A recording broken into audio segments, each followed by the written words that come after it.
यदि आप किसी भी गवर्नमेंट जॉब की प्रिपरेशन कर रहे हैं और मैथ्स में 100% मार्क्स गेन करना चाहते हैं या फिर मैथ्स में कंप्लीट चैप्टर वाइज प्रैक्टिस करना चाहते हैं तो ये वीडियो आपके लिए है। मैं निखिल आपका हमारे इस YouTube platform maths by Nikhil में हृदय की गहराई से मुस्कुराहट के साथ प्रेम पूर्वक आपका स्वागत करता हूं।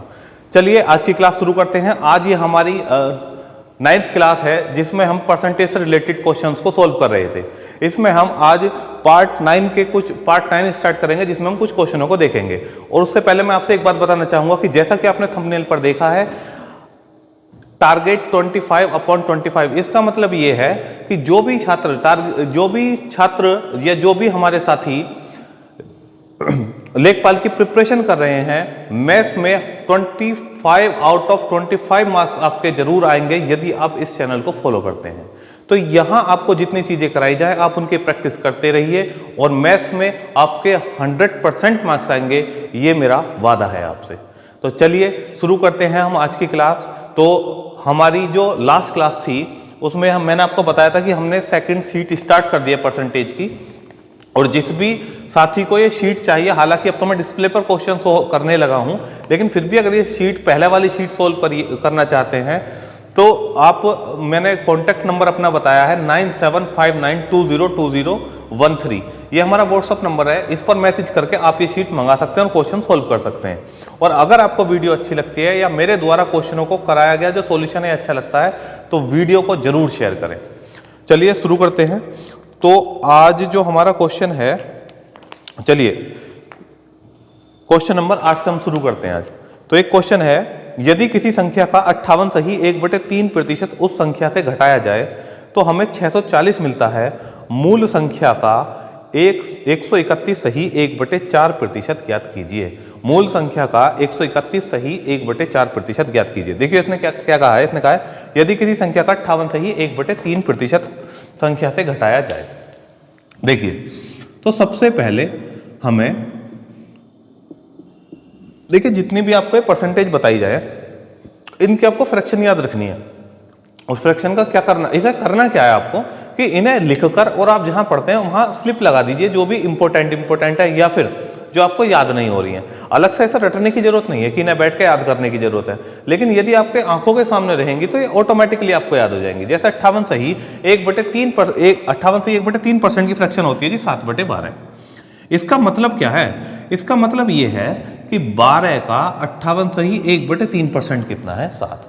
ठीक है जी, यानी कि यदि वो संख्या यानी इनिशियल वैल्यू प्रारंभिक संख्या 12 थी तो 12 का 58 से 1/3% कितना है 7। और वो कह रहा है जब उस संख्या में से 58 से 1/3% घटा दिया जाता है, यानी कि मैं कह सकता हूं जब 12 में से 7 घटा दिया जाता है तो परिणाम कितना मिलता है 5।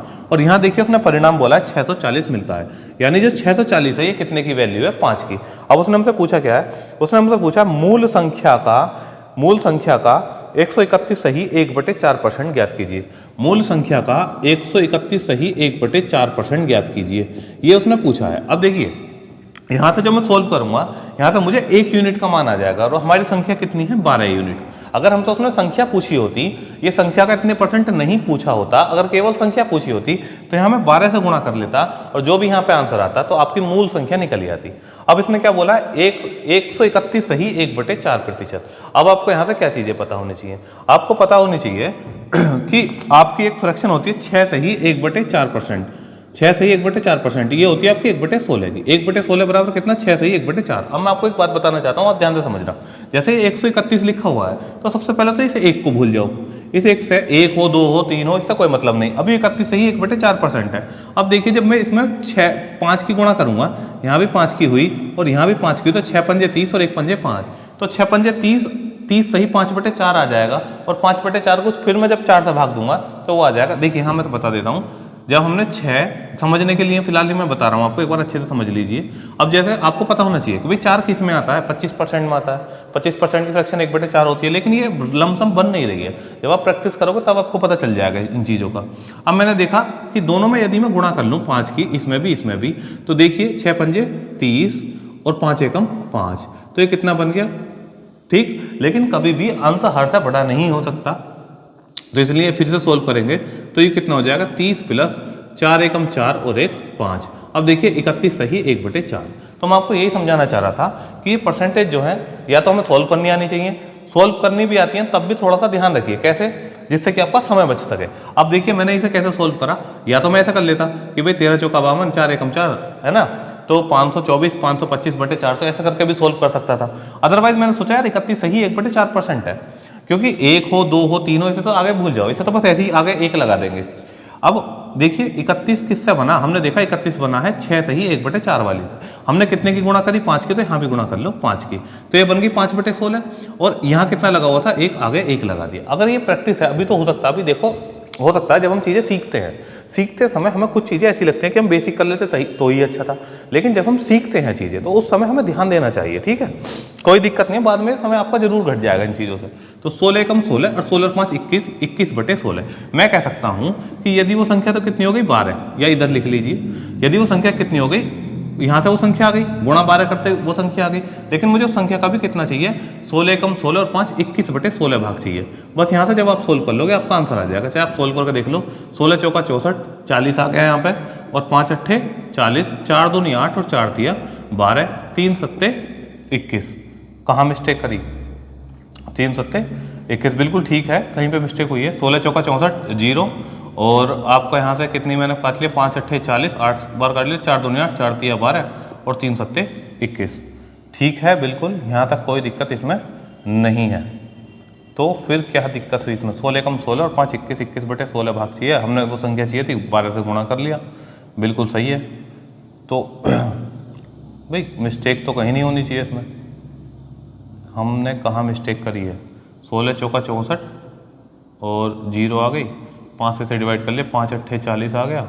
अरे देखो एक मिस्टेक हमने यहाँ कर दी, ध्यान दो, देखो एक मिस्टेक हमने क्या कर दी यहाँ पे, 4 दूनी 8 और 4 तिया 12 से काट दिया, जबकि ये भी मल्टीप्लाई में है, डिवाइड में नहीं है, तो ये डिवाइड नहीं होगा। यहाँ जो आपका बचेगा 8 गुणा 12। चलिए एक बार दोबारा से मैं कैलकुलेशन बता देता हूँ, ठीक है ना भाई। देखिए मैं एडिटिंग वगैरह नहीं कर रहा हूँ, आप सीधा समझिए, समझने पे फोकस करिए। एडिटिंग वगैरह मैं इसलिए नहीं कर रहा हूँ कि कोई दिक्कत नहीं है, मिस्टेक होती है, सबसे हो जाती है ना। अब यहाँ समझिए ध्यान से, दोबारा से बताता हूँ मैं तुम्हें। उसने बोला था भी 640 जोड़ने पे, यानी कि जब हम 640 जोड़ देते हैं और वो कह रहा है 58 से 1/3%। देखते हैं यहाँ पे उसने हमसे क्या बोला है कि 58 से 1/3% उस संख्या से घटाया जाए तो हमें 640 मिलता है। मूल संख्या का 131 सही 1/4% ज्ञात कीजिए। यानी कि जब 58 से 1/3% घटाया जाए तब हमें मिलता है 640। तो देखिए यदि वो संख्या 12 थी और 12 का 58 से 1/3% कितना है 7, यानी कि यदि 12 में से 7 घटा दिया जाए तो कितना आएगा 5, और उसने कितना दे रखा 640। यानी कि उसने हमें जो वैल्यू दी है और जो हमारी वैल्यू है इन दोनों की आपस में तुलना कर ली। अब हमसे वो संख्या पूछी होती तो हमने गुणा कर ली 12 की, ठीक है जी, वो संख्या निकल जाती अगर हमसे संख्या पूछी होती। लेकिन उसने पूछा है संख्या का 131 से ही 1/4%, उसकी फ्रैक्शन कितनी बनेगी 16 कम 16 और 5 21/16, यानी कि हमसे उस संख्या का उसने 21/16 भाग पूछा है। अब गुणा करो, अब बिल्कुल सही आंसर आएगा आपका, क्योंकि हमने पिछली क्वेश्चन में मतलब जब हम पहले कर रहे थे तो इसमें मिस्टेक कर ली थी। 5 8 40। अब देखो अब इन सबके आपस में गुणा होनी है, ठीक है नहीं। अब इसकी गुणा कर सकते हो, 96 गुणा 21 और ये कितना आ जाएगा आपका 2016। देखिए यही आपका आंसर होगा इसमें 2016, और डेफिनेटली यही आएगा क्योंकि 960 का डबल करेंगे तो कितना हो जाएगा 1920, और फिर उसमें फिर 96 जोड़ देंगे तो कितना आएगा 2016। थोड़ा सा क्वेश्चन कैलकुलेटिव था, ठीक है। अब यहाँ एक चीज़ और बता देता हूँ मैं आपको। देखिए यहाँ पे एक बात और बता दूंगा, जैसे ये था एक तो मैंने आपको तरीका बताया कैसे कि भाई 131 से 1/4% को कैसे सोच के चेंज कर सकते हो। वो तभी कर सकते हो जब आपको थोड़ी थोड़ी परसेंटेज याद हो। वो चीज़ें याद होंगी प्रैक्टिस से। आप थोड़ा लिख कर जो जहाँ पढ़ते हो वहाँ इन्हें लगा दीजिए, वो धीरे धीरे अपने आप याद हो जाएंगे। अब देखिए यहाँ पे, अब यहाँ पे हम इसे कैसे सोल्व कर सकते थे, तो ये तो 400 बन गया और ये 4 तिया 12 120 बन गया और 4 एकम 4, तो यानी 400 और 120 और 1, और 400 और 120 520 और 4 कितना हो गया 4 एकम 4, है ना। तो ये हो गया आपका 524 और एक 525। आप डायरेक्टली ऐसे सोल्व कर सकते हैं 525/400, क्योंकि बटे में 4 और परसेंट हटा के नीचे 2 जीरो आ गई। तो 25 से हम इसे डिवाइड करेंगे, 25 दूनी 50, 25 एकम 25, और इसे डिवाइड करेंगे तो 25 से कितनी हो 25 एकम 25 और बचे 25 का 150। देखिए 21/16 आ गया, जो कि यहाँ था। समझ गए। या तो आपको बेसिक करना आना चाहिए, बेसिक करने के साथ साथ आप थोड़ा सा अगर ट्रिकी मेथड भी अपनाते हैं, थोड़ा सा सोच कर चलते हैं तो समय बच जाएगा। हालांकि मैं फिर बता रहा हूँ, आप जिन भी एग्जाम की तैयारी कर रहे हैं, एक मैं ये तरीका बता रहा हूँ आपको, अगर आप बेसिक भी करना जानते हैं लेकिन आपकी प्रैक्टिस अच्छी होनी चाहिए, है ना, बेसिक करना जानते हैं लेकिन प्रैक्टिस है तो आप तब भी पूरा पेपर अटेम्प्ट करके आएंगे। ऐसा नहीं कि वहाँ करने बैठ रहे हैं और फिर सोच रहे हैं कि क्या तरीका ले। तो इसीलिए इतना परेशान होने की जरूरत नहीं होती। जो कैलकुलेटिव क्वेश्चन है उन्हें भी हमें करना पड़ता है, क्योंकि एग्जाम में एक ही जैसे सारे क्वेश्चन नहीं आते। ठीक है, अगले क्वेश्चन पे बढ़ते हैं। अगला क्वेश्चन है आपका, अगला क्वेश्चन है, यदि ए बी से 28% अधिक है और सी ए और बी के योग से 25% कम है। उसने क्या बोला अगले क्वेश्चन में, ए बी से 28% अधिक है, ए बी से 28% अधिक है। बी से 28% अधिक, आप या तो परसेंट मान लो, 28%, यहाँ चलो सोल्व कर लेते हैं। 28% बराबर कितना हो जाएगा, 28/100 और 4 सत्ते 28 और ये कितना हो गया 25। बी से कह रहा है तो इसका मतलब यदि बी 25 है तो 25 में 7 जोड़ दो तो वो कितना हो जाएगा आपका 32। ये आ गए दोनों ए और बी की वैल्यू, चाहे 100 और 128 मान लेते, बाद में रेशियो में कन्वर्ट करेंगे तो यही आएगा। और आगे उसने बोला है और सी जो है ए और बी के योग से 25% कम है। जो सी दिया हुआ है, सी के लिए बोला है ये ए और बी के योग से 25% कम है, तो मैं कह सकता हूँ 75% है। तो ए और बी का योग करो, 2 और 5 7, 3 और 2 5, यानी बना 57 बना, और ये 25% कम है। सी 25% कम है तो होगा कितना 75%। तो सी कितना हो गया 75%, और 75% की जो फ्रैक्शन बनेगी वो बनेगी 3/4, यानी कि यहाँ हो गया आपका 57, 5 या 15 और 7 या 21, तो ये हो गया आपका 171 बटे में कितना है यहाँ पे आपका 4। इस 4 की दोनों में यहाँ मल्टीप्लाई कर लीजिए, इस 4 की इस दोनों में मल्टीप्लाई कर लो, तो 4 या 12 और 4 दूनी 8, तो ये तो हो गया 128 और ये हो गया 25 का 100 और ये आपका आ गया 171, क्योंकि जब इसमें 4 की गुणा करेंगे तो ये खत्म हो जाएगा। तीनों वैल्यू की आपका रेशियो मिल गया, ए का मान 128, बी का मान 100 है और सी का मान कितना आ गया 171। सही है भाई। अब आगे उसने क्या बोला है, उसने बोला तो सी ए से कितने प्रतिशत अधिक होगा। सी किससे पूछा है, ए से कितने प्रतिशत अधिक होगा। देखिए जिसके साथ से या का लगाओ, जैसे इसने बोला सी ए से, तो पहले तो उसे बटे में लिख दो, ए से कह रहा है तो 128, सी ए से, तो ए से कह रहा था इसलिए ए रख दिया बटे में। अब कितने प्रतिशत अधिक या कम पूछा है तो दोनों का डिफरेंस लेना है, सी का और ए का, दोनों का डिफरेंस लेना है। इसे अगर मैं 30 मान लूँ, 30 मान लूँ तो ये कितना हो गया 41 हो गया, 2 यहाँ बचे तो कितना हो गया 43। ठीक है भाई, और 43 से लगभग आप देख सकते हो खुद, अगर ये 129 होता तो 4 के बाद पूरा 3 बार कटता, तो ये होता है 1/3, और 1/3 बराबर कितना होता 33 सही 1/3% के, या फिर 33.33% के। लेकिन ये देखिए थोड़ा सा कम था, तो यहाँ 3 से कुछ ज्यादा आंसर आएगा, मतलब 0.456 ऐसा कुछ आंसर आएगा। लेकिन एग्जाम में हमें लमसम का आंसर लाना होता है, इसने भी लगभग का पूछा है, तो आप केवल इतने पर आंसर छोड़ सकते हैं, यही आपका ऑप्शन में मिल जाएगा, इसी के आसपास की वैल्यू। ठीक है, चलिए जी नेक्स्ट क्वेश्चन की ओर बढ़ते हैं। नेक्स्ट क्वेश्चन है आपका, नेक्स्ट क्वेश्चन है ए बी से 25% अधिक है, बी सी से 40% कम है, सी डी से 30% अधिक है, तो ए डी से कितने % कम है। चलिए देखिए इस क्वेश्चन को कैसे करेंगे। ए बी से 25 बी से कितने प्रतिशत कम है। तो मैं आपको एक बात बताना चाहूंगा, इस टाइप के क्वेश्चन में आप लास्ट क्वेश्चन सोल्व करिए, लास्ट से। कैसे, यदि सी डी से 30% अधिक है, यदि सी डी से 30% अधिक है, आ गया जी, ये सी जो है डी से अधिक है 30%, यानी डी अगर 100 है तो सी कितना हो गया 130। आगे उसने क्या बोला है, आगे उसने बोला है, हाँ अगली क्वेश्चन कंडीशन में बी सी से 40% कम है, बी जो है वो सी से 40% कम है, तो मैं कह सकता हूँ सी का 60% है, और सी का 60% निकालेंगे तो आपका मान आ जाएगा 78, सी का भी मान, बी का मान भी आ गया। आगे क्या बोला उसने, ए बी से 25% अधिक है, ए बी से 25% अधिक है, बी कितना है अभी देखो आपने 13 78, 25% अधिक है, तो यानी इसका 125% है। सही जी, 25 चौका 100 और 25 पंजे 125। अब 4 से तो ये कटने का नहीं है ना, तो आप इसे 2 से काट लो, 2 दूनी 4, 2 तिया 6 और 2 निम 18, 39 आ गया। ठीक है भाई, अब इस 2 की मल्टीप्लाई कर देंगे कहाँ कहाँ, यहाँ भी और यहाँ भी, बस हो गया क्वेश्चन सॉल्व। ठीक, अब इसने क्या बोला देखिए, इसने बोला है ए डी से कितने % कम है, यानी कि एक तो इसने ए को लिया है और एक डी को लिया है। डी से कह रहा है तो पहले बटे में 200 लिख दिया, डी से कह रहा है जिससे कह रहा हो उसे बटे में लिखेंगे। उसके बाद उसने बोला है कितने प्रतिशत कम है। अब देखिए अगर ये 10 होता तो 390 हो जाता, 390 का आधा है, 390 का आधा कितना हो गया 195, यानी कि कितना कम है भाई 5 कम है, और फ्रैक्शन को परसेंटेज में चेंज करने के लिए गुणा 100, तो यहाँ से आपका कितना आ जाएगा 2.5%, यानी कि आपका ए डी से 2.5% कम है।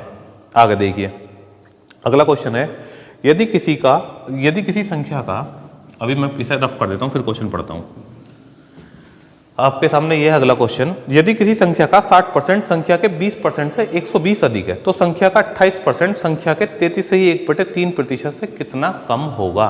सीधा सा देखिए क्या डिफरेंस है, संख्या का 60% संख्या के 20% से 120 अधिक है, तो खुद देखिए 60% और 20% का डिफरेंस कितना होगा, 40%। भाई हमारे अकॉर्डिंग तो 60% 40 अधिक है 20 से, और उसके अकॉर्डिंग कितना 120। यानी कि अगर मुझसे वो संख्या पूछी होती तो मैं गुणा कर लेता 100 की। अब उसने मुझसे पूछा क्या है, उसने पूछा तो संख्या का 28% के 33%, संख्या तो उसी संख्या के 28% और 28% जो 33 से 1/3% से कितना कम है। तो देखिए 33 से 1/3% और 28% का डिफरेंस कितना हो जाएगा, 5 से 1/3%। तो हमें कितने का मान चाहिए, 5 सही 1/3% का मान चाहिए, इतना कम है वो। और 5 या 15 16/3% का हमें मान चाहिए। कहानी खत्म, बस इतना ही याद रखना आपको। 40 थी 120, 3 से 3 खत्म आ गया, तो ये आ गया आपका 3 से 3 खत्म हो गया, आपका आंसर आ गया 16। यानी कितना कम है, 16 कम है। इजी क्वेश्चन था। अगले क्वेश्चन की ओर पढ़ते हैं। चलिए अगला क्वेश्चन है आपका, यदि x माइनस वाई का 50% x प्लस वाई के 40% के बराबर है तो x का कितने प्रतिशत y है। चलिए इस क्वेश्चन को देखते हैं। देखिए इसने क्या दिया है, इसने हमें दिया है x माइनस वाई का 50%, x माइनस वाई का भाई इंटू 50, अब इज इक्वल टू उसने दिया हुआ है x प्लस वाई के 40% के, x प्लस वाई के 40% के।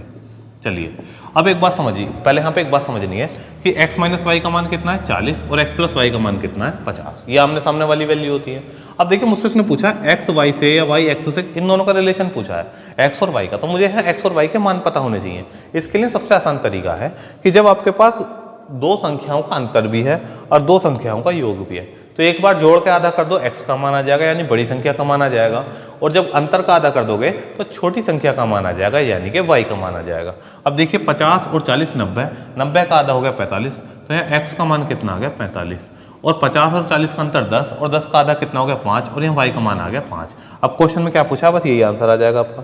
क्वेश्चन में इसने पूछा है x का कितने प्रतिशत y है, x का यानी कि का या से वाली वैल्यू बटे में, y के लिए पूछा है कितने प्रतिशत। अब देखिए इसने पूछा होता कितने प्रतिशत कम या अधिक है तो मैं 45 का और 5 का डिफरेंस लेकर यहाँ 40 लिखता, लेकिन उसने हमसे क्या पूछा है, उसने हमसे पूछा है सिंपल कि x का कितने प्रतिशत y है, यानी y का मान ऊपर x का यानी कंपैरिजन x से करा रहा है इसलिए बटे में 45 रख दिया।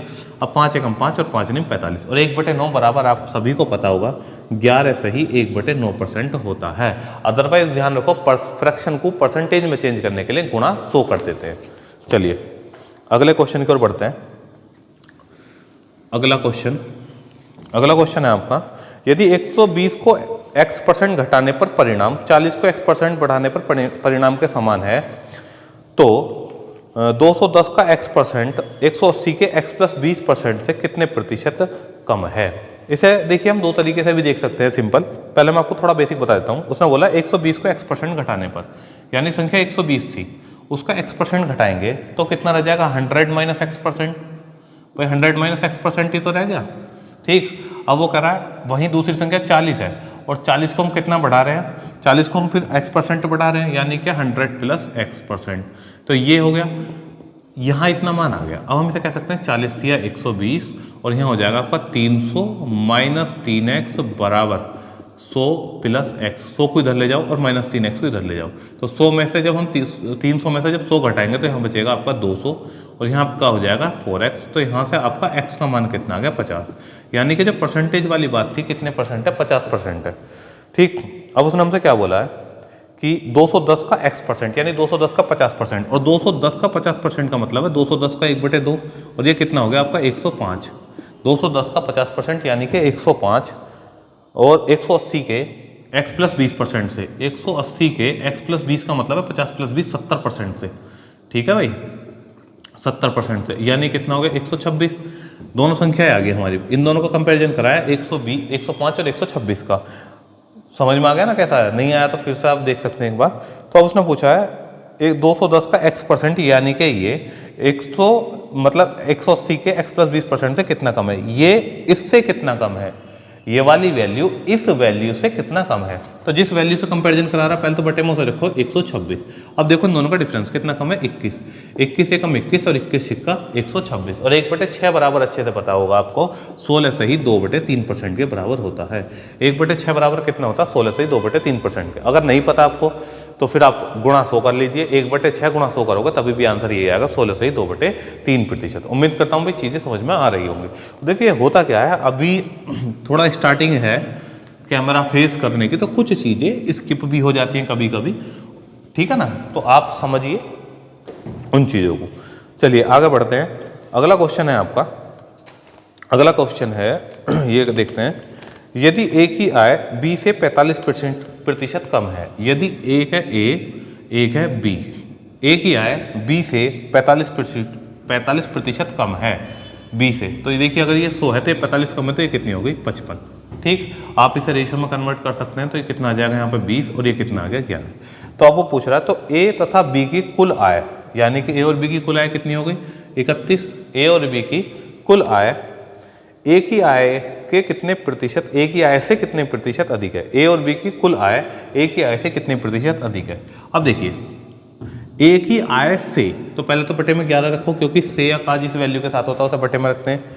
ए और बी की कुल आय ए की आय से कितने प्रतिशत अधिक है। अब आप देखिए 33 जो है वो 11 से कितना अधिक है 20। ठीक है भाई, अब हमारा आंसर आ जाएगा यहाँ पे बिल्कुल सिंपल, क्योंकि आपसे इसमें देखिए 1/11 आपको खूब अच्छे से पता होगा 1/11 बराबर कितने परसेंट का होता है। अब यहाँ से दो बातें बता रहा हूँ वो ध्यान रखना। 1/11 बराबर होता है आपका 9 सही 1/11% के, ठीक है जी, फ्रैक्शन में। और अगर पॉइंटों में पूछा जाए, पॉइंटों में भी ध्यान रखना है क्योंकि ये जरूरत काम आ जाती है यहाँ पर चीज़ें भी, जैसे मैं समझाऊंगा ऑप्शन की वजह से हमें ये सीखनी पड़ती है। अब देखिए ये कितना आ जाएगा 9.09%, क्योंकि यहाँ देखिए ऑप्शन इसने पॉइंट में दे रखा है।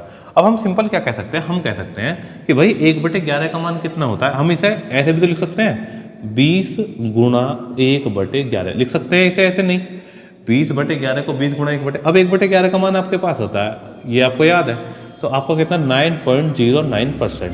अब जब 9.09 के 20 में मल्टीप्लाई करोगे तो 9 दूनी 18 180, और जब इसकी देखिए 9 की गुणा, क्योंकि एक जीरो से पॉइंट खत्म हो गया, और जब 9 की गुणा इसमें आएगी तो ये भी कितना हो जाएगा 1.8, तो 180 + 1.8 यानी 180 + 1.8 कितना हो जाएगा 181.8%। ये इसका आंसर आ गया, ठीक है भाई। और अगर इसने हमसे देखिए सिंपल फ्रैक्शन में अगर पूछा होता, क्योंकि ऑप्शन में पॉइंट दे रखे हैं इसलिए हमें ये बात रखनी जरूरी है, अदरवाइज हमसे फ्रैक्शन में पूछा होता तो हम कैसे करते, 1/11 बराबर कितने के होता है 9 सही 1/11 के, हमें 20 का मान चाहिए तो 20 की गुणा इसमें भी करो इसमें भी करो, जब 20 की गुणा इसमें करते तो कितना हो जाता है 180, और 20 की गुणा इसमें करते तो 20 एकम 20। फिर से सोल्व करते क्योंकि अभी भी बड़ा है, अंश हमेशा हर से क्या होना चाहिए छोटा, बड़ा है तो फिर डिवाइड करो 11 एकम 11 तो ये हो जाता है 121 सही 9/11। देखिए ये आ जाता फिर आंसर, अगर फ्रैक्शन में आंसर होता तो हमें देखना पड़ेगा कि फ्रैक्शन में है या दशमलव में है। तो और देखिए एग्जामिनर भी जानता है तो इसलिए कुछ चीज़ों को उन्हीं पे क्वेश्चन बनाएगा, उन्हें रिपीट करेगा। जैसे मैंने बताया आपको याद रखो 1/11, जैसे मैंने बताया था आपको याद रखो 58 से 1/3%, जैसे मैंने बताया आपको याद रखना है 16 से 2/3%, जैसे आपको याद रखना है 33 से 1/3%। कुछ लिमिटेड परसेंटेज हैं जिन्हें आपको याद रखना पड़ेगा, क्योंकि अगर वो आपको याद है तो आपको एग्जाम में सॉल्व नहीं करना पड़ेगा। सॉल्व ना करोगे दो चीज़ें होंगी, जब आपका माइंड कम काम करेगा, कम थकेगा मतलब एग्जाम में, तो वो लॉन्ग ड्यूरेशन तक चलेगा, और जल्दी जल्दी 2-4 क्वेश्चनों में अगर उसे खपा दोगे तो आगे के वो क्वेश्चन गलत कर बैठोगे जो वास्तव में आसान थे और आप कर सकते थे। इसीलिए जिन चीज़ों को बताया जाए उन्हें फॉलो करिए, सीखने की कोशिश करिए। अगर कुछ नया मिलता है तो बहुत अच्छा है, और अदरवाइज आपका पुराना है तो आपकी प्रैक्टिस हो रही है। चलिए अगले क्वेश्चन की ओर बढ़ते हैं। अगला क्वेश्चन है आपका, अगला क्वेश्चन है ये वाला हमारा हो चुका, ये भी करा दिए थे। अच्छा, एक पानी के पाइप के दो टुकड़े, एक पानी के पाइप को दो टुकड़ों में काट दिया जाता है। लंबा टुकड़ा पाइप की लंबाई का 64% है, छोटे टुकड़े की तुलना में कितने प्रतिशत लंबा है, ये पूछा उसने। अच्छा, ये वो कह रहा दो टुकड़ों में काट दिया। अब वो कह रहा है जो बड़ा टुकड़ा है ना भाई, बड़ा टुकड़ा वो 64% है, तो ये कितना बचा भाई, सिंपल एक पाइप का टुकड़ा है, इसमें से बड़ा टुकड़ा 64% का है, तो छोटा वाला कितने में बचेगा, 100 में से 64 घटा दो, कितना हो जाएगा 36। अब इन दोनों को परसेंट में चेंज कर लो, सॉरी परसेंट बोल रहा हूँ, परसेंट में तो ये है आपको ये फ्रैक्शन में चेंज करना पड़ेगा। फ्रैक्शन में चेंज कर लो, और जब हम इसे फ्रैक्शन में चेंज करेंगे तो 8 से काट लो। 8 से तो कटेगा नहीं, 4 से काटना पड़ेगा आपको। 4 से काटेंगे तो 16 अनुपात और 4 9 36, 16 अनुपात 9 बन गया पाइप के टुकड़ों का अनुपात। अब उसने हमसे क्या पूछा है, उसने पूछा है छोटे टुकड़े की तुलना में, तो छोटे टुकड़े की तुलना में तो बटे में तो 9 आ गया। कितने प्रतिशत लंबा टुकड़ा है, यानी कि जो लंबा वाला टुकड़ा है वो कितने प्रतिशत अधिक है, ये उसने पूछा है। हो सकता है क्वेश्चन में थोड़ा सा कहीं मिसप्रिंट हो रहा हो। कितने प्रतिशत लंबा है, जो बड़ा वाला टुकड़ा है छोटे की तुलना में कितने प्रतिशत लंबा है। छोटे की तुलना में बोला इसलिए बटे में 9 आ गया। कितना अधिक लंबा है, 7। ठीक है भाई। अब आपको फिर वही बात, अब जैसे 1/9 बराबर कितना होता है आपका 11 सही 1/9% के।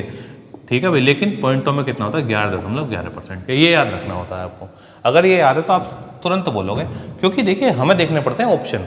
आंसर तो यही हो जाएगा, मान लो यही आप लिख दोगे 77 सही 7/9%। लेकिन बात यह है कि जब हमें ऑप्शन दशमलव में दिए हुए हैं, ऑप्शन पॉइंटों में दिए हुए हैं, तो हमें उसी के अकॉर्डिंग आंसर देना पड़ता है। इसलिए हमें 1/9 बराबर इतने परसेंट के फ्रैक्शन में और 1/9 बराबर दशमलव में इतने परसेंट के, दोनों बातें याद रखनी पड़ेंगी। ठीक है। अब देखिए जैसे ये आ गया 7/9, तो 7/9 को मैं क्या लिख सकता हूँ, 7 गुणा 1/9।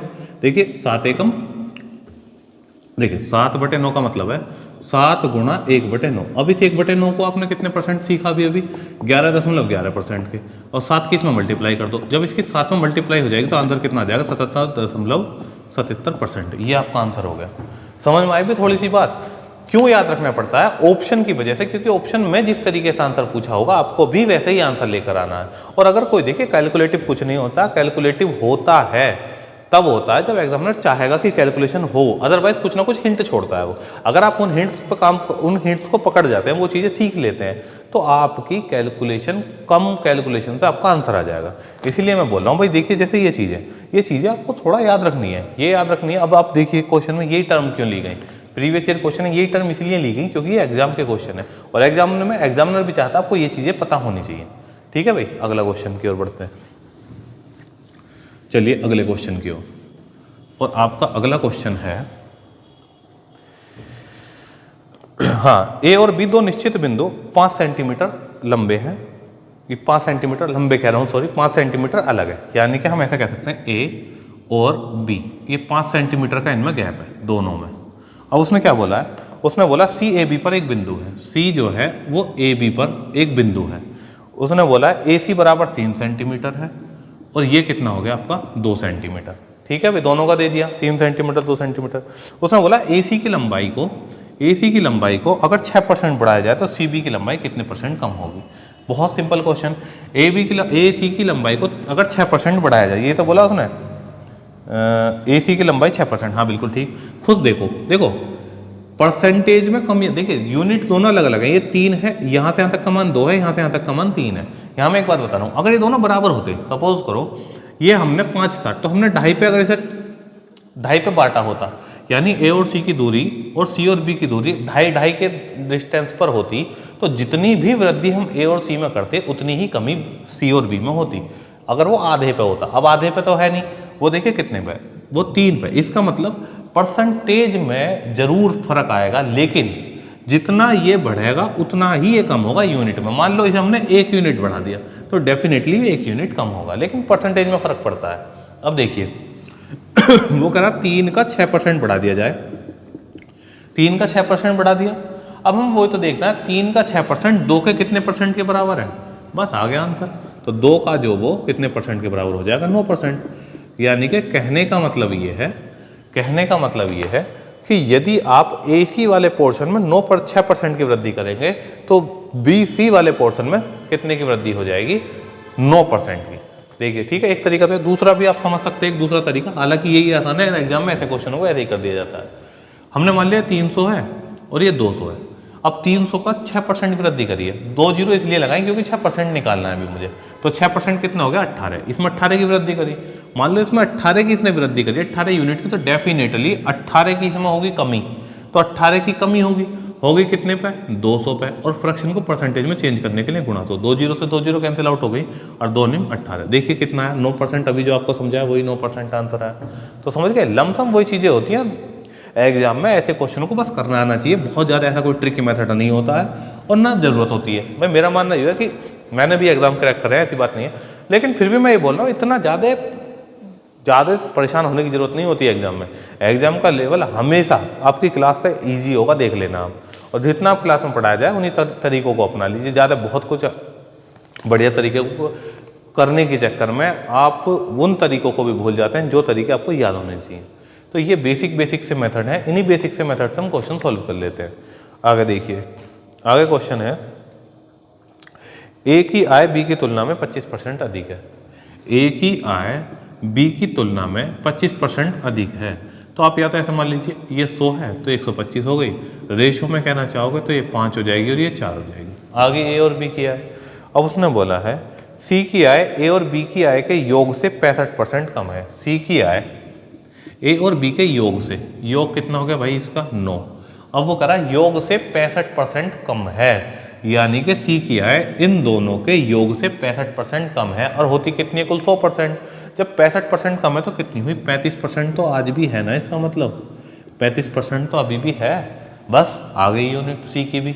अब 5 से काट लो, 5 सत्ते 35 और ये कितना आ गया 20। अब 20 किन तीनों में गुणा कर लो, 20 20 और 20, देखिए ये कैंसिल आउट हो गई तो ये 9 सत्ते 63 आ गया इसका। इसका मान कितना आ गया 80 और इसका मान कितना आ गया 100।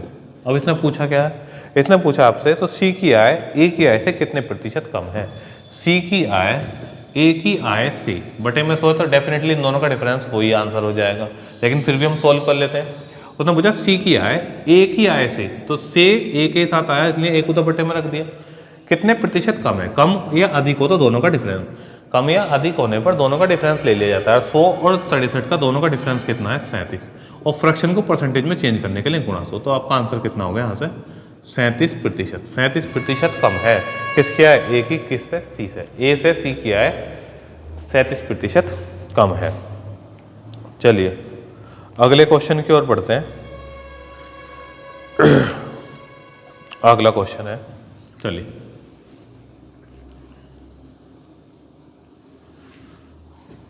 अगला क्वेश्चन देखिए, चीनी की कीमत में 15% की कमी हुई, कोई व्यक्ति कितने प्रतिशत उपभोग बढ़ा सकता है ताकि व्यय में कोई परिवर्तन ना हो। चीनी की कीमत में 15% की कमी हुई, कोई व्यक्ति कितना उपभोग बढ़ा सकता है ताकि व्यय में कोई परिवर्तन ना हो। व्यय वो कांस्टेंट रखना चाहता है, तो सबसे आसान तरीका जो मुझे लगता है पहले मैं उससे कराता हूँ। 15% की कमी हुई, कमी कह रहा है तो घटा दो 100 में से, और वृद्धि कहता है तो जोड़ दो। 15% की कमी हुई तो 100 में से जब 15 घटा दिया तो बचा कितना 85। ठीक है जी, 85 बचा, बस इसे सॉल्व कर लो तो, और गुणा कर लो 100 की, फ्रैक्शन को परसेंटेज में चेंज करने के लिए। 5 दिया 15 और 5 से कितनी बार कट गया 19 बार, और इसका आंसर आ गया आपका 300/19, क्योंकि डिवाइड होगा नहीं है, 300/19% आ गया इसका आपका आंसर। ये मेथड एक तो बिल्कुल सिंपल था। दूसरा क्या है, दूसरा समझ लीजिए। दूसरा इसमें हम क्या करते हैं, देखिए मूल्य गुणा खपत, मूल्य गुणा खपत इज इक्वल टू क्या हो गया आपका खर्च, मूल्य गुणा खपत इज इक्वल टू खर्च। ये लास्ट क्वेश्चन रखेंगे आज का। 15% की कमी हुई, किस में हुई है 15% की कमी, चीनी की कीमत में। अब या तो फ्रैक्शन से करिए, डायरेक्ट मान लीजिए 15% की कमी हो गई मूल्य में, यानी कि यदि मूल्य पहले 100 था तो अब कितना हो गया 85। खर्चा उसे बराबर रखना है, तो जब कभी भी खर्चा बराबर रखना हो, यानी जो खर्चा यहाँ है वही खर्चा यहाँ हो, तो सिंपल इन दोनों को उठाकर मल्टीप्लाई कर दो, यानी पहले खपत 85 थी और अब खपत कितनी हो गई 100, क्योंकि आप दोनों की गुणा कीजिए। 100 की गुणा 85 में करेंगे 8500 आ गया, 85 की गुणा 100 में करेंगे तो भी 8500 आ गया, दोनों जगह खर्चा कांस्टेंट है। अब खर्चा दोनों जगह कांस्टेंट है तो हम क्या कर लेते हैं, मैंने फिर बताया 85 की यहाँ और 100 की यहाँ। अब उसने पूछा खपत में कितने % की कमी हुई, पहले खपत कितनी थी 85, अब खपत कितनी हो गई 100। ठीक है, खपत में कितने मूल्य में कमी हुई है, वृद्धि, मूल्य में कमी हुई है तो डेफिनेटली खपत में वृद्धि होगी। खपत में कितने की वृद्धि हुई है 15 की, और कितने पर हुई है 85 पर, और फ्रैक्शन को परसेंटेज में चेंज करने के लिए गुणा 100, 5 दिया 15 और 5 से कितने बार कट गया 19 बार, और आंसर आ गया आपका 300/19%। यही था, यही तरीका था जो मैंने अभी आपको बताया था।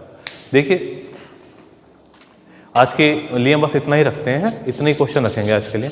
तो भाई एक चीज़ और, पहली बात तो जो भी हमारे साथी यहाँ तक जुड़े हुए हैं मेरे साथ, जो मेरी बात सुन रहे हैं, तो बहुत बहुत धन्यवाद यहाँ तक जुड़े रहने के लिए, अंतिम तक वीडियो देखने के लिए। दूसरी बात देखिए अभी क्या है, अभी मैं कैमरा शुरू में फेस कर रहा हूँ तो हो सकता है कुछ चीज़ें मैं स्किप भी कर दूँ, यानी कभी कभी ऐसा होता है अच्छा मेथड दिमाग में आता है लेकिन कैमरे के आगे आते वो भूल जाते हैं। तो जैसे भी मैं चीज़ें करा रहा हूँ, फिर भी मुझे लगता है कि मैं उस तरीके से आपको चीज़ें करा रहा हूँ कि अगर आप इतने अच्छे से इतना पढ़ लेते हो तो आपके एग्जाम में मैथ्स की तो आपकी टेंशन कंप्लीट खत्म हो जाएगी। अभी केवल हमारा पहला चैप्टर है, अभी पहला चैप्टर खत्म कर देंगे 1-2 दिन में, उसके बाद नेक्स्ट चैप्टर शुरू करेंगे तो 2-3 चैप्टर में 1-2 चैप्टर में मैं भी हैबिचुअल हो जाऊँगा, तो चीज़ें और अच्छे से समझ पाऊँगा। फिर से धन्यवाद करता हूँ कि आपने यहाँ तक मेरी वीडियो को देखा। ठीक है भाई, अगर वीडियो आपको अच्छी लगती हो, मेरा मेहनत अगर आपको अच्छी लग रही हो तो आप वीडियो को ज़रूर शेयर करें भाई, ज़रूर शेयर करें। और कल की किसी भी कारणवश कोई कारण था ऐसा जिसकी वजह से छुट्टी रखनी पड़ी मुझे, कल की मैं क्लास नहीं ले पाया, लेकिन ऐसा नहीं है कि हर वीक में आपकी संडे में क्लास नहीं होगी, आपके पर डे एक वीडियो आएगी। और कुछ समय बाद जब हमारे व्यूअर्स थोड़े से व्यूअर्स इंक्रीज हो जाएंगे तब अर्थमेटिक के साथ एडवांस की भी शुरुआत कर दी जाएगी। ठीक है जी, तो आज की वीडियो यहीं रखते हैं। धन्यवाद वीडियो को यहाँ तक देखने के लिए। मिलते हैं नेक्स्ट वीडियो में। Bye bye.